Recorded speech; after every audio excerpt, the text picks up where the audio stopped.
going on, everyone? Justin again, as always. Thanks for watching my channel. Welcome back. So I just got done pretty much watering all my fruit trees out here in the front yard, as well as the grape vineyard, which I have behind me. I got some plans up and coming for the weekend. I need to make some kind of greenhouse or fruit vegetable friendly house. The trees are doing okay and the vineyard's doing okay.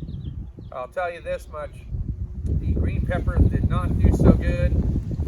Little critters ate them up really fast, so those things are pretty much gone. I don't even know if we'll ever see any green peppers or jalapenos. The flower that I bought for my wife that I thought would look beautiful right between both whiskey barrels, that was pretty much finished, demolished today, so there's not even a flower left, so I don't know if that'll even grow back. The tomato plants seem to be doing just fine and unscathed. Maybe that's because there's some little prickly hairs on the side. I don't know. I can tell you that between the trees and the grapevines, especially after putting the chicken wire around them, I've been doing fantastic. I haven't really had any issues, except for some little tiny bug chewy marks here. So what I did was I sprayed an organic oil on them, and I'll be making some more organic oil for these trees. I'm trying to stay everything organic. That's a huge plus for me because, you know, there's a lot of people up here, they thoroughly enjoy organic food, so I want to make sure that I keep that going. So I'm not going to be using anything, you know, extra other than, you know, some organic oils to protect the leaves from critters and bugs and things like that. The bunnies don't seem to be too interested in the two mandarins or the lemon or lime tree, which is great. They were partially interested in the peach and in the nectarine tree, but the leaves are just way too high really for them to really chew on.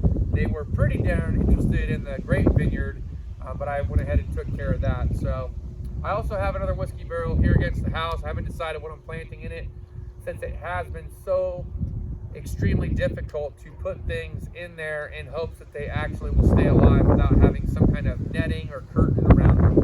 So I will have to figure something out like that, so that way I'm not just wasting money on plants that are going to be disintegrated within the matter of 3 days to 4 days. So far I've been watering them in the morning as well as in the evening. Most recently, you guys might have seen that I did change my Instagram handle from the generic, what was my last Instagram? It was like justin.dow.54. Some generic randomly made one that Instagram gave me when I first signed on. Decided to most recently change it to Dow Farms. I do have some hopes, visions, and envisions coming up. Okay, look, a lot of people were kind of curious of what the deal was. So we have chickens. You guys know about the chickens that we've had. We've raised them. They're producing eggs now. I would say about at least 18 to 2 dozen eggs every 2 weeks. So that's been really good and helpful to the family.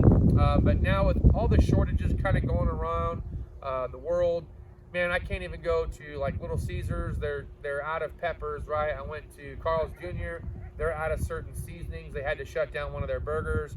You're going to see a lot of shortages in a lot of different areas. And do you really want to be that guy that doesn't have, you know, any produce to be able to buy because there's a shortage of produce?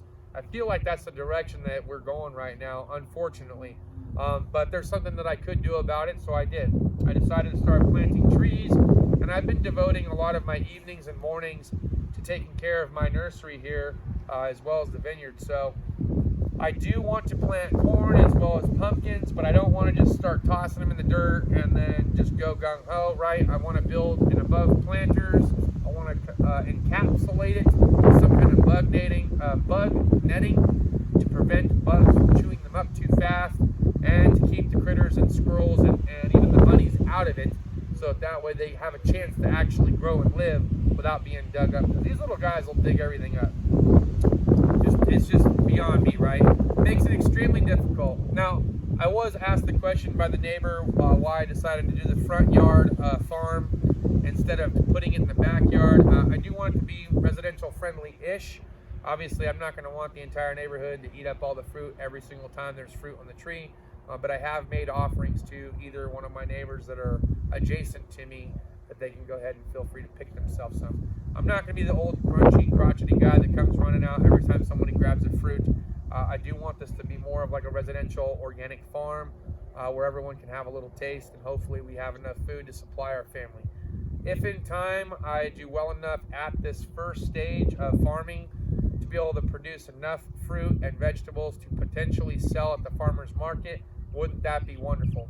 So I guess that would be like a future goal, is to have a full running farm that I can actually take the produce and things that I've grown to like a farmer's market to create some other source of residual income. And that's important for many reasons, other than the fact that, like, you know, I'm retired already, but I'm still working a full-time job.